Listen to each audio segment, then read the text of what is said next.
Have you ever asked yourself, why do we live? Not in moments of joy, but on those long, sleepless nights when the room is dark and the only sound you hear is the slow, steady beat of your heart.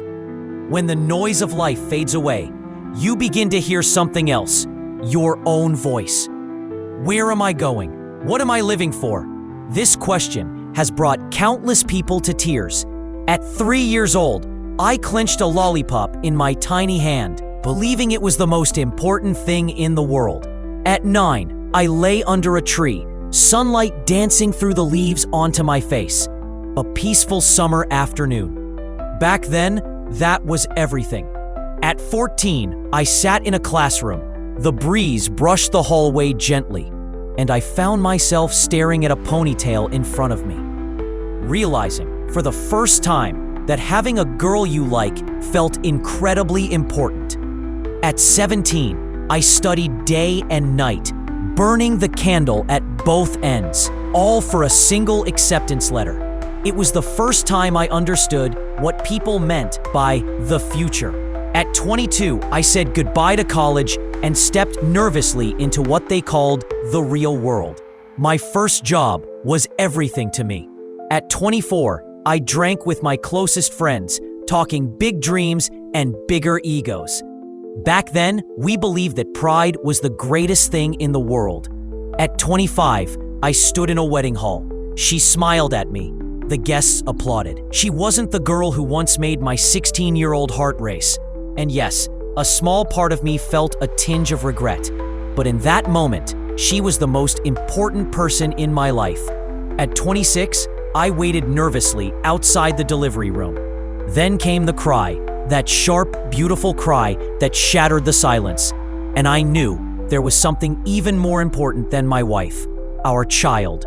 At 30, the weight of mortgage and car payments pushed heavily on my shoulders. And I finally realized money truly matters. At 35, my father, the strongest man I had ever known, asked for my opinion before making a decision. I cried. He really was getting old. At 38, my son no longer clung to me. He had his own friends, his own world. And I knew the second half of his life would be a long, slow walk away from me. Suddenly, I understood. Time is the most precious thing of all. At 40, I looked down at a medical report full of warnings, and I realized, for the first time, I had never truly considered myself important. At 45, I drifted through life, half a man, half a dream. A beer belly, lazy at work, and out of nowhere, a childhood dream came back to me. I had never realized how important that dream truly was until I thought I had lost it for good. At 50, I watched my son get married. Squinting from afar, I saw him standing on the stage, and all I could hope for was one simple thing. May they be happy. That was all that mattered. At 55, I chased after my little grandchild, afraid he might trip. In that moment, I didn't care if he'd grow up to be successful. All I wished for was that he'd be safe, joyful, and free. At 60, I buried both of my parents side by side. I was old by then. Things somehow felt lighter. I didn't cry. I just stood there and suddenly realized my father's scoldings, my mother's nagging, were in fact the most precious things I'd ever had. At 70, my wife finally took a step ahead of me. My son and his wife had already succeeded. My grandson had gone off to college, far from home.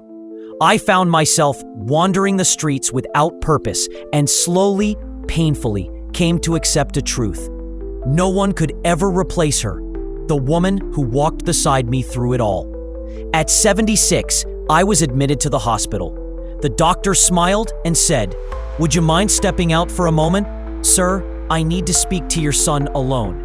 In that instant, I knew my time was nearly up.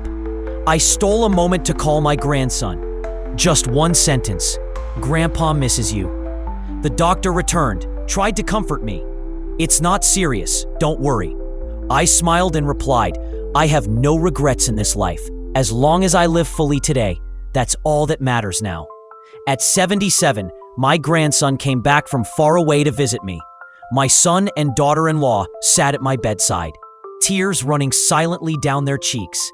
I was about to say something when a strange breeze swept through the room. My eyes stung, and when I opened them, my parents were standing there, hand in hand, wearing the same gentle smiles I remembered from my youth. They reached out to me, as if to say, "Come here, let us hug you." I missed them so much. I didn't hesitate. I leapt out of bed and ran toward them. And as I ran, my body transformed from 70 to 60 to 40 to 20 until I was just a 3-year-old boy again. In that moment, they could hold me once more. I nodded at them. They nodded back. And slowly, they turned around and took me with them. So in the end, what truly matters most? Everything mattered. And yet, nothing mattered at all. Because everything you once thought was the most important thing in the world, sooner or later, you will have to say goodbye to it. Life is a very long journey, and regret is the quiet, constant companion of every human soul.